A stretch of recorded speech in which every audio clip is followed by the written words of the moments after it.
രാഹുൽ ഈശ്വറിന്റെ ജാമ്യം റദ്ദാക്കണമെന്ന് പോലീസ്.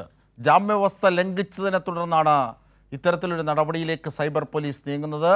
രാഹുൽ മാങ്കൂട്ടത്തിൽ കേസിൽ അതിജീവതയെ വീണ്ടും അപമാനിക്കുന്നു. ജാമ്യവ്യവസ്ഥ ലംഘിക്കുന്നതിൻ്റെ കൃത്യമായ കാരണങ്ങൾ നിരത്തിയാണ് പോലീസിൻ്റെ നീക്കം. വിവരങ്ങളുമായി ഇപ്പോൾ മാനസ ഞങ്ങളുടെ പ്രതിനിധി ചേരുന്നു. മാനസ, എന്തൊക്കെയാണ് പോലീസിൻ്റെ കണ്ടെത്തൽ?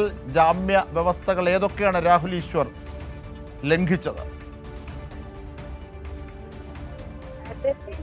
സൂചിപ്പിച്ചതുപോലെ തന്നെ അതിജീവിത തന്നെ അധിക്ഷേപിക്കുന്ന അതിജീവിത പരാതി നൽകിയിരുന്നു. ഇതിനെ തുടർന്നാണ് ഇത്തരത്തിൽ രാഹുൽ ഈശ്വറിന്റെ ജാമ്യം റദ്ദാക്കണമെന്ന് പോലീസ് ആവശ്യപ്പെടുന്നത്. തിരുവനന്തപുരം ACJM കോടതിയിലാണ് പോലീസ് അപേക്ഷ നൽകിയത്. ജാമ്യ വ്യവസ്ഥ ലംഘിച്ചെന്ന് സൈബർ പോലീസ് പറയുന്നുണ്ട്. ഒപ്പം തന്നെ ഫേസ്ബുക്കിലൂടെ അതിജീവിതയെ പറഞ്ഞു.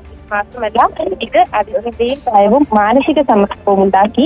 ഒപ്പം തന്നെ രാഹുൽ ചെയ്തത് അപകീർത്തികരമായ കുറ്റമാണെന്നും രാഹുൽ വീണ്ടും ക്രിമിനൽ കുറ്റം ചെയ്തെന്നുമാണ് പോലീസ് ഇതിൽ ചൂണ്ടിക്കാട്ടിയിരിക്കുന്നത്. അതുകൊണ്ട് തന്നെ രാഹുൽ ഈശ്വറിന്റെ ജാമ്യം റദ്ദാക്കണമെന്ന ആവശ്യം തന്നെയാണ് പോലീസ് മുന്നോട്ട് വെക്കുന്നത്. ഇതുമായി ബന്ധപ്പെട്ട് കോടതിയിൽ അപേക്ഷ നൽകിയ ഒരു സാഹചര്യമുണ്ട്. ഈ അപേക്ഷ കോടതി മറ്റന്നാളാണ് പരിഗണിക്കുക.